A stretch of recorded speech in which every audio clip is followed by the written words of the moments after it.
एक पात्र में जल और दूध ले लीजिए। शुक्रवार का दिन। तो कहोगे गुरुजी ये कथा कहाँ से निकाल के लाए हो? तो विष्णु पुराण में से आप उसको स्मरण कर सकते हो। काय में से? विष्णु पुराण में से। एक पात्र में देसी गाय का दूध, जल उसमें रखकर, और आपके यहाँ अगर लड्डू गोपाल हो, यदि आपके घर में ठाकुर जी हो, लड्डू गोपाल हो, विष्णु जी का कोई स्वरूप हो, श्री हरि का कोई स्वरूप हो, तो उस पर शुक्रवार के दिन आप संध्या के समय पर दुर्वा डालकर, उस दुर्वा से अगर लक्ष्मी जी के नामों का 108 बार उच्चारण कर कर, घी का दिया लगाकर, कैसर के चावल साथ में रखकर केवल उस जल का और दूध का मात्र छींटा देते हो, तो उसके घर में कभी लक्ष्मी की कमी नहीं आ सकती, संपदा बढ़ती चली जाती है। 108 बार लक्ष्मी के नाम का मात्र उच्चारण कर लेने पर, भगवान विष्णु के चरणारविंद पर, भगवान विष्णु के चरणों पर केवल उस दुर्वा का, जल का, दूध का सींचन कर देने से भी लक्ष्मी की वृद्धि होती। समय आया आगे जो शिव महापुराण में कहा गया, बड़ा सुंदर व्याख्यान वर्णन करा। शिव कथा कहती है, भगवान ओघड़दानी त्रिकालदर्शी कैलाशी, एक शंखचूर्ण नाम का राक्षस, जिसकी पत्नी का नाम था तुलसी।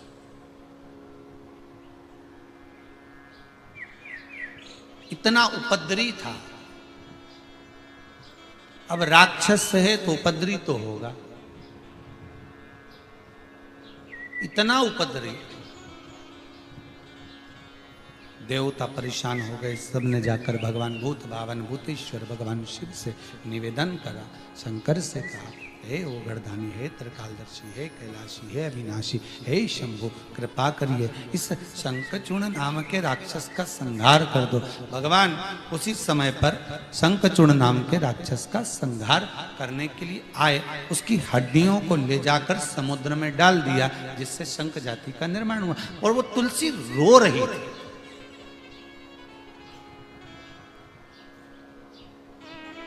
जो गंडकी नदी बनी,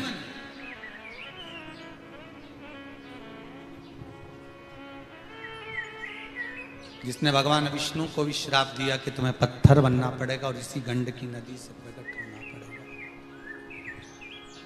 इसी गंडकी नदी से तुम्हें प्रकट होना पड़ेगा।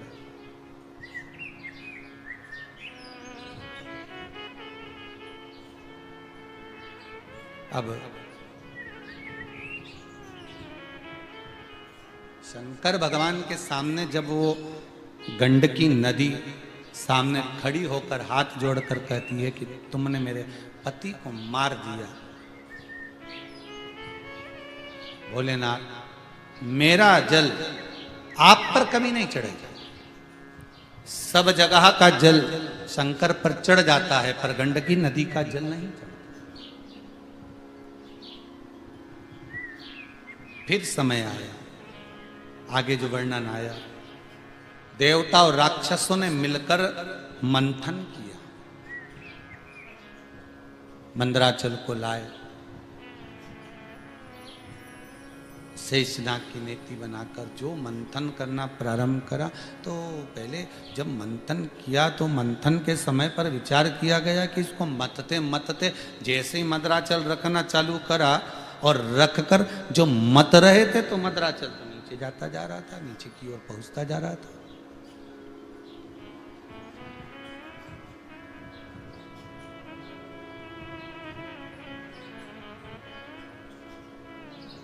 भगवान ब्रह्मा भगवान विष्णु के पास गए। भगवान विष्णु ने पूछा, क्या हुआ? हुआ क्या? ये बताओ, क्या हो गया? प्रभु, जो मथा जा रहा है देवता और राक्षस मिलकर, जिसका मंथन कर रहे हैं, जिस मंदराचल को रखा गया है समुद्र भीतर, मंथन किया जा रहा है, वो मंदराचल अंदर जाते जा रहे हैं, अंदर जाते।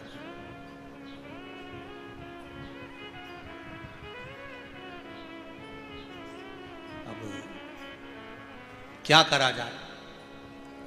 ब्रह्मा जी भगवान विष्णु से बोले, और भगवान विष्णु ने जैसे ही सुना तो भगवान विष्णु उसी समय पर तुरंत ब्रह्मा जी को लेकर सीधे भगवान शिव जी के पास पहुंच गए। और देखिएगा, शंकर को सबसे पहले जो निकला, 5 गाय निकली और गाय के बाद जो विष निकला, तो सबसे पहले शंकर को क्यों भेजा गया उसकी कथा है, और यहीं से प्रकट होती है दुर्वा की कथा।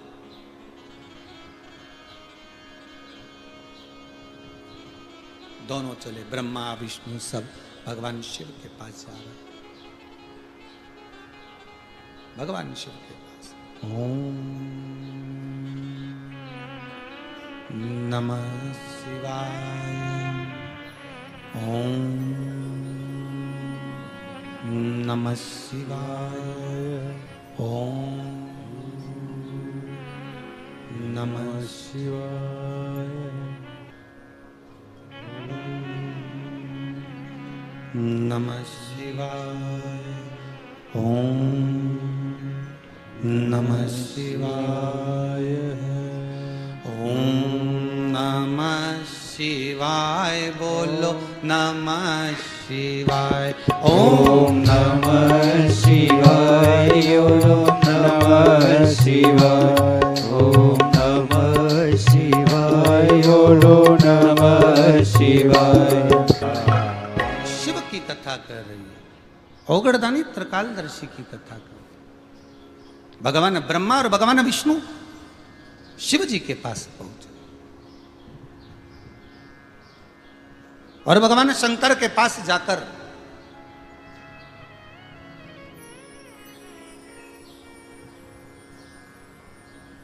अच्छा, इतनी देर से गए भी नहीं थे, सारा प्लान कर लिया कि मंथन होगा, अमृत निकलेगा, देवता आपस में बांट लेंगे, सारी प्लानिंग हो गई, पर शंकर जी को कुछ नहीं मालूम, कुछ भी नहीं मालूम। जो घर में सीधा साधा रहता है ना, एकदम सीधा, बहुत सरल, क्या हो रहा है क्या नहीं हो रहा है उसको बताया ही नहीं जाता है, उसको कोई नहीं बताता। जो बहुत सीधा रहता है उसको कौन बताए।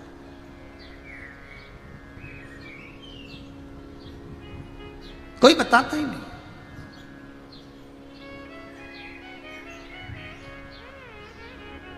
अब कौन बताए साहब, शिव जी के पास में तो कोई सूचना पहुंची नहीं, शंकर के पास कोई खबर गई नहीं, कोई संदेश पहुंचा ही नहीं था। भगवान शिव के पास जाकर भगवान नारायण ने कहा, भोलेनाथ नेत्र खोलिए, प्रभु नेत्र खोलिए। शंकर जी ने नेत्र खोले, कैसे आना हुआ?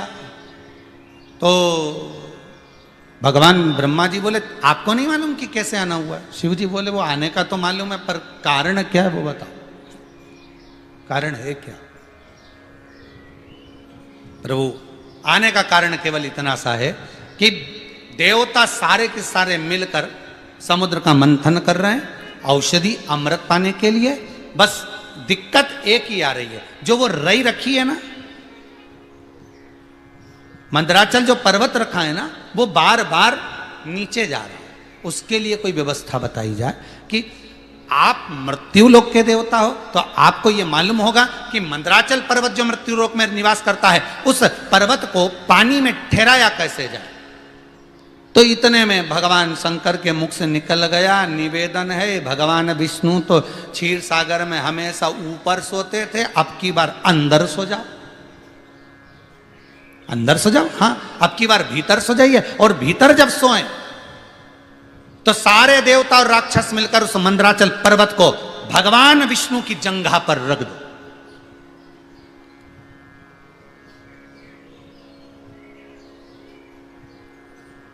अब भगवान विष्णु की जंघा पर रखकर मंथन करना प्रारंभ करो। जो मंथन करना प्रारंभ करा तो जंघा पर जो भगवान के बारीक बारीक से रुए थे शरीर के, वो सारे की सारे टूटकर नीचे की ओर गिरना प्रारंभ करे, समुद्र की लहर में आए, किनारे लग गए। वो जो किनारे रुए लगे वही दुर्वा के रूप में प्रकट हो गए, वही रुए दुर्वा के रूप में प्रकट।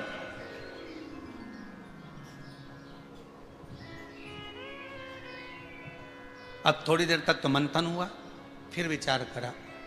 अब भगवान विष्णु बोले, अच्छी आफत थी है साहब, जंघा पे रगवा दिया वो मंथन को। अब ये उठ सकते नहीं, बैठ सकते नहीं, तो लक्ष्मी जी दौड़कर भगवान शिव जी के पास गए। हर हर महादेव। भगवान शंकर ने पूछा तुम क्यों आई हो? भगवान इतने में तुरंत पार्वती जी निकल कर बाहर आई। हुआ क्या लक्ष्मी, कैसे आई है? अब पार्वती जी की बेस्ट फ्रेंड लक्ष्मी, ये दोनों आपस में बड़ी जोरदार इनकी दोस्ती थी, बड़ी अच्छी सहेलियां थी दोनों। बस कहीं दिख जाए ना तो फिर तो 2-4 घंटा ही हो। अब उधर तो मंथन हो रही है, भगवान विष्णु ने बोला लक्ष्मी को जाओ जरा जाके बात करो, और लक्ष्मी जी गई भगवान शंकर जी के यहाँ, और जो गई पार्वती के पास जैसे ही पहुंची 2-4 घंटा कहाँ निकल गया मालूम ही नहीं पड़ी, और भगवान के मंथन हो ही रहा, और भगवान इंतजार कर रहे कि अब आएगी पूछ के, अब आएगी कुछ करके, पर वो तो बात में लगे।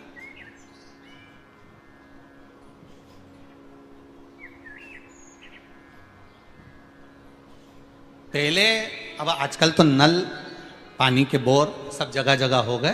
पहले जब माताएं पानी भरने जाती थी ना तो 2-4 बाल्टी एक साथ लेके जाती थी, इतनी बढ़िया तैयार वैयार होके छोटी मोटी करके फिर पानी भरने, क्योंकि वहाँ जो पड़ोसन आती थी ना उनसे बैठकर जब तक दूसरे की बाल्टी भराए तब तक गप्पा लग जाए, खूब जोरदार ऐसी बात चले। और सुबह से जो तो कभी कभी तो ऐसा भी होता था जब बात पूरी नहीं हुई ना तो तुम्हारी बाल्टी लगा लो, अभी मैं थोड़ी देर से लगा लूंगी, लगा लो तो सहेली कहे भी तो तेरी लगा ना, तेरा नंबर है, लगा लेना। उसको जल्दी बेचारी चली जाएगी, उसका पति ड्यूटी जाएगा तो लगा। अब उसको क्या मालूम कि ड्यूटी के चक्कर नहीं, तेरे से बात करने के चक्कर में बैठी।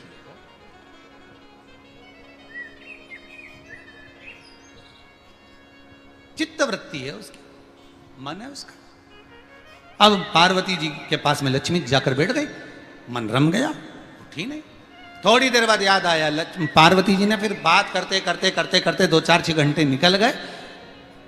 फिर पार्वती जी ने पूछ लिया लक्ष्मी तू आई कैसे थी, क्या कारण था? ओ लक्ष्मी के गजब हो गया, जाऊं जल्दी शंकर जी के पास गए। हर हर महादेव। भोलेनाथ जी ने पूछा क्या हुआ? शंकर भगवान से लक्ष्मी जी कहती है मेरे पति की जंघा पर जो मंथन हो रहा है वो मुझे श्रेष्ठ नहीं लगता, क्या करें ये बताओ कि वो मंदराचल ना डूबे। तो भगवान शिव जी ने कहा एक काम करो, कच्छप अवतार धारण करो। कच्छप भगवान की पीठ पर जब मंदराचल पर्वत रखाएगा और मंथन होगा तब चल जाएगा। जाओ एक काम करो, अब कच्छप का रूप भगवान विष्णु से कह दो वो धारण कर ले, ठीक है। लक्ष्मी जी ने जाकर कहा, भगवान विष्णु ने कच्छप रूप धारण करा, मंदराचल को ऊपर लिया, पर जो रुए भगवान के शरीर के गिरे थे, जो रोम भगवान के शरीर के गिरे थे जंघा के, वही दुर्वा के रूप में प्रकट, वही। एक कथा ये कहती है, दूसरी कथा कितना सुंदर वर्णन करा। मान लो अगर रोम गिरे भी थे और उससे ये दुर्वा उत्पन्न हो भी गई थी, मान लो रोम गिरे और दुर्वा उत्पन्न भी हो गई, दुर्वा उत्पन्न हो गई मान लो, तो फिर ये दुर्वा जो उत्पन्न हुई है इसमें इतना बल कहां से आ गया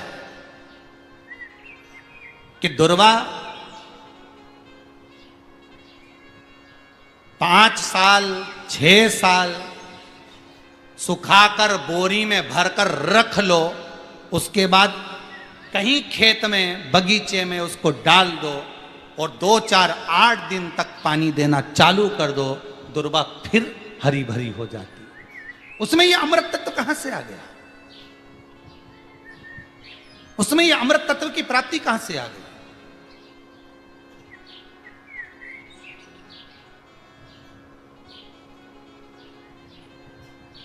उसका ये अमृत तत्व किस लिए प्राप्त? तो क्यों भगवान जब एक अनलासुर नाम का राक्षस हुआ और वो राक्षस दिन प्रतिदिन गलत कर्म करता, अनलासुर जब देखो जब कोई ऐसा कर्म करता, कहीं गौ माता जा रही है तो उसको पकड़कर उसको नोच कर उसको काट देता, कहीं ब्राह्मण जा रहे हैं उनको नोच कर उनको काट कर पटक देता, उनके रक्तों को पी जाता, अनलासुर उपद्रव मचाता। देवता सारे परेशान होकर उन्होंने शंकर भगवान से कहा भोलेनाथ क्या करा जाए? शंकर भगवान ने कहा चिंता मत करो, अनलासुर है कहां? तो कहा वो मृत्यु लोक में उस जगह पर विराजमान।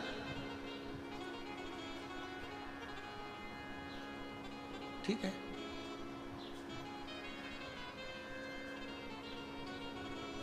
भगवान कहे अब चिंता मत करो, मैं काशी में जाकर बैठूंगा और काशी में जाकर जब मैं बैठूंगा उस समय पर अनलासुर अगर मेरी काशी तक पहुंचता है तो उसका संहार करना मेरी जवाबदारी, चिंता मत कर। अब भोलेनाथ काशी में विराजमान हुए और काशी के नजदीक में अनलासुर पहुंचा। जैसे ही पहुंचा, देवताओं ने दुमदुबी बजाना प्रारंभ करी कि अनलासुर आ गया, अनलासुर आ गया, अनलासुर आ गया। सारे नगर के लोग भागने लगे, जहां तहां उपद्रव मचने लगा, सब भाग रहे, सब भाग रहे। भगवान शंकर ने उसी समय पर श्री गणेश जी महाराज को उठाया। ए गणेश उठ, भोजन करने में लगा है, मोदक खाने में लगा है, अगर आज तुझ में बल है तो जा इस अनलासुर को सूंड से पकड़कर निगल जा।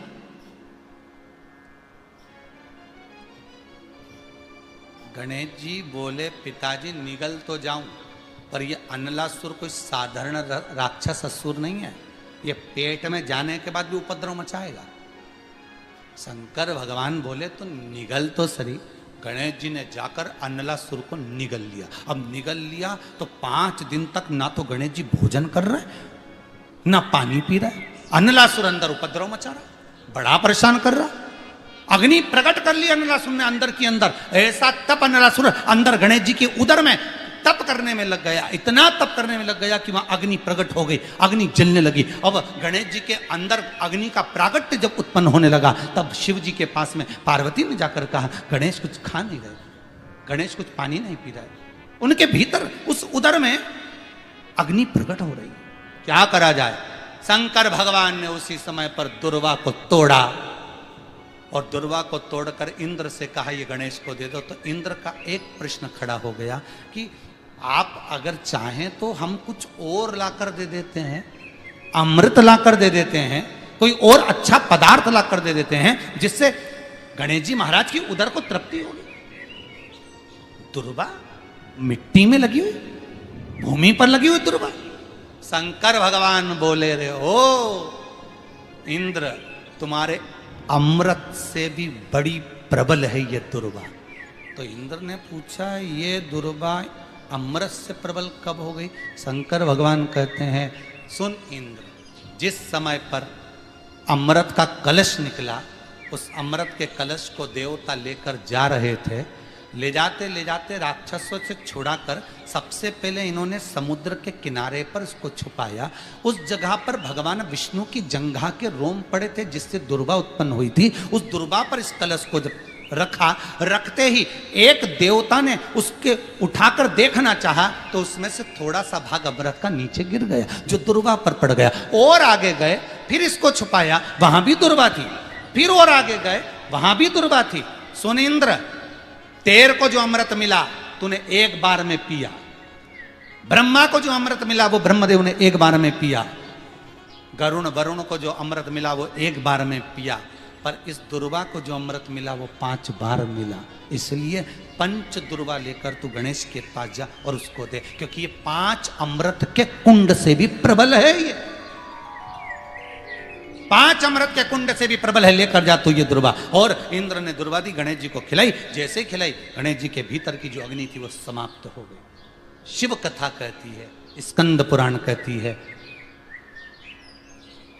गर्ग संहिता कहती है, विष्णु पुराण कहती है, ये जो दुर्वा है, इस दुर्वा का सबसे बड़ा गुण है, ये दुर्वा ऊपर की ओर नहीं बढ़ती, ये दुर्वा नीचे की ओर, आगे की ओर बढ़ती है। दुर्वा का एक गुण बड़ा प्रबल है, ये ऊपर नहीं उठती, क्योंकि इसको मालूम है मैं ऊपर उठूंगी और कहीं ना कहीं का आएगा, लात में मुझे दबाएगा और गिरा जाएगा। इसलिए मैं नीचे की नीचे चलूं तो दुर्वा नीचे की नीचे चलती है। शिव महापुराण कहती है, दुर्वा से एक गुण हमको लेना चाहिए, अहंकार में इतने ऊपर मत पहुंच जाना कि कोई पांव रखकर तुमको दबाने का प्रयास करे, इतने ऊपर ना पहुंच।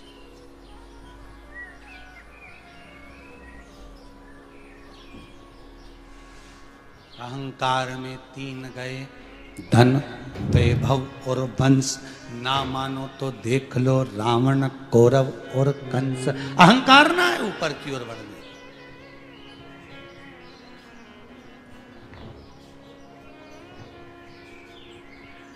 काशी में शिव, शंकर काशी। तेरे डमरू की धुन सुन के मैं काशी नगरी आई हूँ। तेरे डमरू की धुन सुन के मैं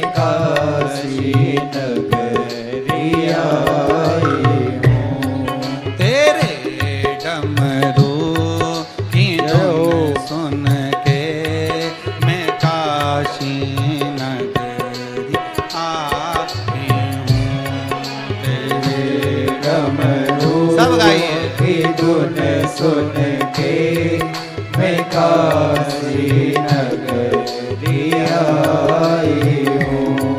मैं काशी नगरी आई हूँ, मैं काशी नगरी आई हूँ। मैं काशी नगरी आई हूँ, मैं काशी नगरी आई हूँ। मेरे भोले ओ बम भोले, मैं काशी नगरी आई हूँ। मेरे भोले ओ बम भोले, मैं काशी नगरी आई हूँ। जय हो।